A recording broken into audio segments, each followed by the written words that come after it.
انس بن مالک رضی اللہ تعالیٰ عنہ سے روایت ہے کہ نبی کریم صلی اللہ علیہ وسلم نے قبلے کی طرف دیوار پر بلغم دیکھا تو آپ نے خود اسے کھرچ ڈالا اور آپ کی ناخوشی کو محسوس کیا گیا۔ یا راوی نے اس طرح بیان کیا کہ اس کی وجہ سے آپ کی شدید ناگواری کو محسوس کیا گیا۔ پھر آپ نے فرمایا کہ جب کوئی شخص نماز کے لیے کھڑا ہوتا ہے تو وہ اپنے رب سے سرگوشی کرتا ہے، یا یہ کہ اس کا رب اس کے اور قبلے کے درمیان ہوتا ہے، اس لیے قبلے کی طرف نہ تھوکا کرو، البتہ بائیں طرف یا قدم کے نیچے تھوک لیا کرو۔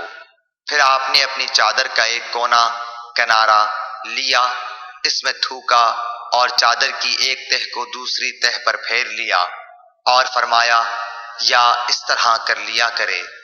صحیح بخاری حدیث نمبر 417۔